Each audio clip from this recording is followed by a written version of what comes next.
Good evening and welcome. I am Amarachi Ubani. Tonight, President Buhari signs Paris Agreement on climate change, asks foreign development partners to return Nigeria's looted funds stashed in their countries. Senate picks holes in federal government's anti-graft war, asks presidency to re-strategize campaign in order to restore investors' confidence. State governors pass a confidence vote on the Ministers of Finance, Budget and National Planning. And survivors of capsized migrant boats say hundreds of people may have drowned following the mishap on the Mediterranean Sea. On Business News tonight, experts advocate provision of infrastructure to tackle poverty and unemployment in sub-Saharan Africa. And in sports news, Nigeria coach Gernot Rohr calls up 5 English Premier League stars for next month's FIFA World Cup qualifier against Zambia. And from Abuja, I'm Gloria Umezuke. Borno State Governor Kashim Shettima leads reconstruction efforts in Bama towards resettling IDPs.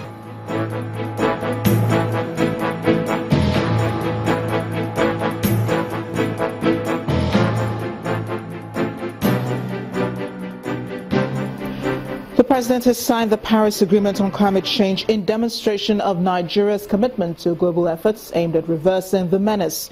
Also in continuation of his activities at the ongoing 71st UN General Assembly, President Muhammadu Buhari has asked Nigeria's development partners to work towards returning all ill-gotten financial assets and halting future illicit financial flows to their countries. Our presidential correspondent, Chukwuma Onekuse, reports that the President also requested the United Nations to act as mediator in the planned negotiation for the release of the Chibok girls. The talk about whether or not to swap the abducted Chibok girls with Boko Haram fighters has been on for some time, and the federal government carried that debate to the United Nations. President Muhammadu Buhari here tells the United Nations Secretary General that government will do everything possible to ensure that the girls are released from captivity, but that government needs to get credible Boko Haram leadership to talk with. He calls on the United Nations to step in. Ban Ki-moon, on his part, urges that human rights be always upheld in the fight against Boko Haram. Today, we mark the 30th anniversary. Addressing the 30th anniversary of the Declaration on the Right to Development, the President explains why he is focusing much attention on the fight against corruption and calls on the developed world to return all stolen money in their possession before they advocate for development. Illicit financial assets harbored abroad deprive developing countries, including Nigeria, and invariably deny people the enjoyment of their national wealth and the resources required for development. This is why Nigeria calls on the United Nations to remain vocal and active in addressing the negative impact of non-repatriation of illicit financial assets on their countries of origin.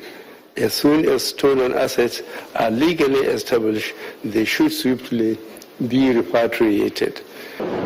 The President also signs the Paris Agreement on climate change, which he says is a demonstration of Nigeria's commitment to a global effort to reverse the effects of the negative trend. We have committed to reduce our greenhouse gas emissions unconditionally by 20% and conditionally by 45% in line with our national determined contributions, and we are confident that with support from development partners, Nigeria will meet these targets. The President also expresses appreciation to all those who drew global attention to reviving the Lake Chad Basin. He thanks them for galvanizing the political will that led to the global consensus in reaching the Paris Agreement. From the United Nations headquarters in New York City, Chukwuma Onekuse, Channels Television News. While the senators want the president to tinker with the anti-corruption campaign, the House of Representatives have called on him to address a joint session of the National Assembly on plans to pull Nigeria out of recession. For most of the lawmakers, the operation of the Treasury's single account policy, the country's foreign exchange policy, and the structure of the country are some of the issues the nation needs to address. Our correspondent, Larry Lasisi, reports. It's the second day of debate in the Senate on the state of the economy. Federal lawmakers are individually suggesting solutions which they say would get the country out of recession and put it on course of economic recovery and growth. These are practical approaches we can take. A federal lawmaker says the federal government's approach to fighting corruption is doing the country more harm than good. Another lawmaker calls for a total restructuring of the economy. If you look at Nigeria today, nobody's buying land, nobody's buying houses. Rent actually is coming down. The economy has shut down. Now, what is the reason? The reason this is happening is one word: fear. Everybody is afraid. You cannot run a 21st century economy where everybody is terrified. Everybody is afraid of being arrested, and as long as you have fear in the system, you will not invest your money in that economy. I want us to look at, in this current constitutional review, the various exclusive lists and the various concurrent lists. Let us see where we have overburdened the federal government. We must come to a point in this republic to say, what is it? How can federal government do primary health? It will fail. Some lawmakers opposed the recommendation of the sale of government assets and questioned the reluctance of the federal government to make use of funds and several intervention agencies to stimulate the economy. And I'm curious, Mr. President, if we now say that because of recession, this very viable asset should be sold, what happens, Mr. President, if there's another recession in 15 to 20 years' time? What will not be the asset to be sold? We do not have to go out crying for debts. As we talk, Mr. President, we have the National Pension Commission. The National Assemblies try to know how much we have there, stuck, that is not being utilized. The Senate has concluded the debate on the state of the economy and has set up a 6-man committee to harmonize all the views expressed by lawmakers during the debate and report back to the Senate next Tuesday, September 27th. From the National Assembly, Linda Akibe, Channels Television News. Our correspondent Linda Akigbe from Abuja. Well, senators want the president to tinker with the anti-corruption campaign. The House of Representatives have called him to address a joint session of the National Assembly on plans to pull Nigeria out of recession. Our correspondent Larry Lasisi has more. Federal lawmakers resumed from their recess to meet an economy officially declared to be in recession. It's an issue the Speaker of the House of Representatives, Right Honorable Yakubu Dogara, highlights in his welcome address. I urge Mr. President to consider holding a joint emergency session of the National Assembly to brief both the legislature and indeed Nigerians of his plans to pull Nigeria out of recession. This will provide opportunity for all stakeholders to be on the same page and to act in concert for urgent national recovery. To indicate how important the situation is, the lawmakers considered 3 motions on the matter. Some of the lawmakers outlined the factors they believe led to this recession. If there is anything that is bad for any economy, it is the idea of uncertainty. And I believe that certain policies that have been driven by government, particularly its monetary policy, has been disingenuous and has not been advantageous to the economy. Lack of clear-cut economic policies were our major problem. Inconsistencies in policies also contributed to this whole crisis. And I'll give you a very clear example. One of the major things that created one of the major capital flight in our country from the beginning of this issue was the policy that borders on the foreign exchange policy, and which was the domiciliary account. The myriad of policies some have sought to add from CBN, from Minister of Finance, I can't comprehend them. I can't understand. The CBN governor will be saying one thing, my sister, the Minister of Finance, will be saying another thing, and we're in trouble. Others put forward possible solutions for the federal government.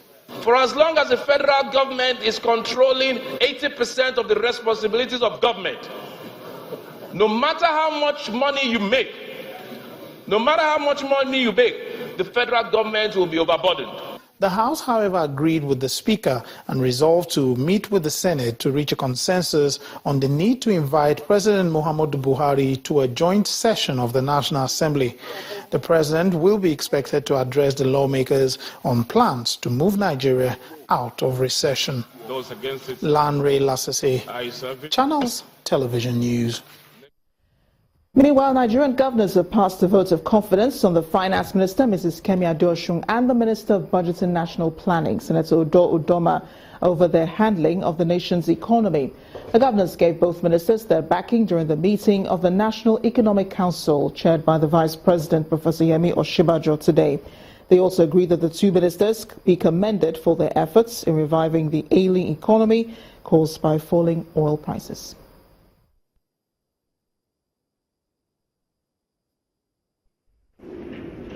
As expected, the main focus of the National Economic Council meeting at the presidential villa is the economic recession.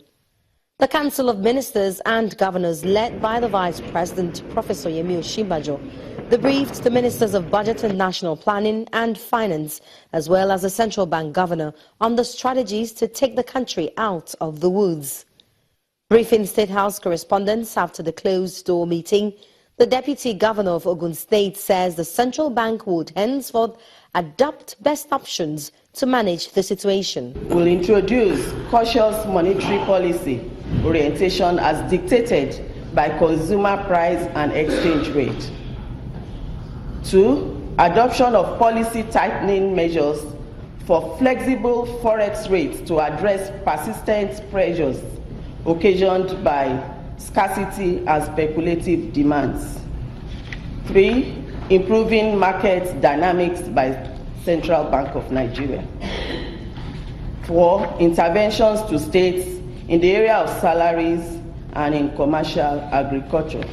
Other areas of urgent intervention were also agreed upon by the Council to immediately inject larger funds into the economy, including meaningful diversification and more stringent importation cuts. Infrastructure concession and possible asset sales, use of recovered funds to reduce funding gaps, implementation of fiscal stimulus and budget priorities.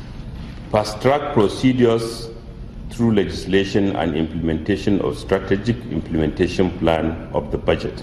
Everybody must readjust their taste for imported goods. And some of us even believe that anything we cannot produce locally, particularly food items, should be banned. Intervention of affordable housing is also among urgent issues discussed, over which the Council says a target of 1 billion naira fund has been set up to create a blended pool of long-term funds for housing development finance and mortgage provision aimed at delivering 400,000 to 500,000 housing units annually. Omelogo, Nadi, Channels Television News.